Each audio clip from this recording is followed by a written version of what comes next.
اور کوئی دنیا سے جاتے ہوئے اولاد یاد کرتا ہے میرے باپ اچانک اللہ نے موت دی، ہارٹ اٹیک ہوا، ٹھیک ٹھاک تھے، اچانک۔ تو ایک میری بہن لاہور تھی، ایک فیصل آباد، تو میرے باپ آخر وقت تک کہتے رہے میری بیٹیاں تو بلا دو، اور میری دھیاں تا لے آؤ، میری دھیاں تا ملا دیو، میری بچیاں تا ملا دیو، اور یہ کہتے کہتے دنیا سے چلے گئے۔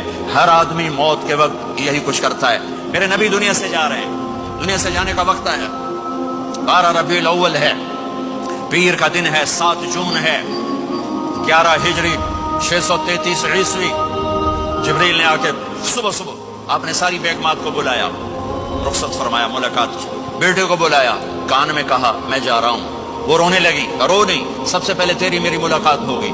6 ماہ بعد بیٹی بھی پہنچ گئی باپ کے پاس۔ پھر داماد کو بلایا، ان کا سر اپنی گود میں رکھا، کمر پہ ہاتھ پھیرا، دعا دی، رخصت فرمایا۔ آخر میں اپنی آنکھوں کی ٹھنڈک کو بلایا، کون؟ حسن اور حسین، کہ میری آنکھوں کی ٹھنڈک حسن اور حسین، میرے جنت کے پھول حسن اور حسین۔ یوں لیا اور ساتھ ہی آنسو ٹپ ٹپ ٹپ ٹپ ٹپ ٹپ۔ بیویوں کو جدا کیا، آنسو نہیں، بیٹی کو جدا کیا، آنسو نہیں، داماد کو جدا کیا، آنسو نہیں، جب بچوں کو جدا کرنے لگے تو یوں آنسو۔ ایک کو زہر میں تڑپتے دیکھا، ایک کا کٹا سر نیزے پہ چڑھتے دیکھا تو آنسو رک نہیں سکے، دعا نہیں کی، ہاتھ نہیں اٹھائے، اللہ کی تقدیر کے سپرد کر دیا، اولاد کو ذبح ہونے کے لیے تیار کر لیا کہ کل میری امت اولاد کے پیچھے جھوٹ نہ بولے، رشوت نہ لے، حرام کاروبار نہ چلائے، دھوکہ نہ دے، فراڈ نہ کرے، بچوں کو کہاں سے کھلائیں، بچوں کو کہاں سے پلائیں، کہ یہ میرا حسین کا سر کٹ کے نیزے پر چڑھا ہوا ہے۔ جب سب چلے گئے تو جبریل آ گئے۔ آپ نے فرمایا کیا ہوا؟ خاموش کھڑے تھے، کہ موت کا فرشتہ دروازے پر اندر آنے کی اجازت چاہتا ہے۔ اپنے نبی کا مقام دیکھو، موت بھی پوچھ کے آتی ہے۔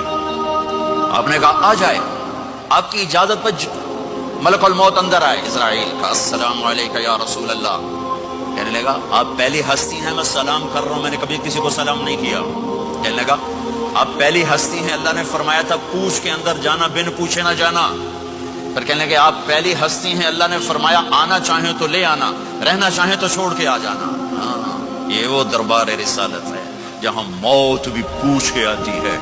آپ نے فرمایا میں اجازت دے دوں میری جان نکالو گے؟ کہا جی نکالوں گا۔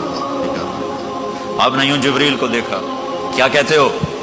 جاؤں یا رہ جاؤں؟ جبریل نے کہا اللہ آپ کی ملاقات کے شوق میں ہیں، فیصلہ آپ کریں گے۔ ہاں یہ بات سنانا چاہتا تھا اگلی۔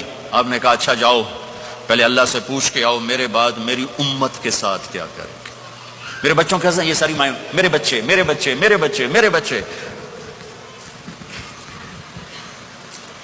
میرے نبی کو تو پتا تھا کہ یہ تڑپ تڑپ کے ایک زہر میں جائے گا اور ایک کا سر کٹ کے نیزے پہ چڑھے گا، کیوں نہیں ان کے لیے ہاتھ اٹھائے؟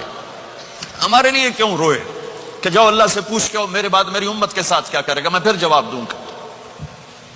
جبریل واپس گئے، موت کا فرشتہ کھڑا ہوا ہے، جواب آیا یا رسول اللہ آپ کا رب کہہ رہے ہیں آپ کی امت کو تنہا نہیں چھوڑوں گا، مجھے میرے رب کی قسم جو سن رہا ہے جس نے ہمیں یہاں جمع کیا ہے، سنو میری بات غور سے، اگر میرے نبی یہ سوال نہ اٹھاتے تو آج میں اور آپ بھی بندر خنزیر میں بدل چکے ہوتے۔ میری اور رب کی کوئی رشتہ داری نہیں ہے، اس امت نے وہ سب کچھ کر دیا جو پہلی امتوں نے کیا، لیکن کون ہے جس نے عذابوں کو روکا ہوا؟ وہ میرے نبی کے آنسو، میرے نبی کی آہیں، میرے نبی کی دعائیں، میرے نبی کی فریادیں، میرے نبی کی تڑپ، میرے نبی کا رونا، میرے نبی کا پیٹ پہ پتھر باندھنا، اس نے روک دیا۔ کوئی نبی جاتے ہوئے امت کے لیے نہیں رویا، واحد نبی ہیں جو جاتے ہوئے امت کے لیے روئے، میری امت میری امت میری امت۔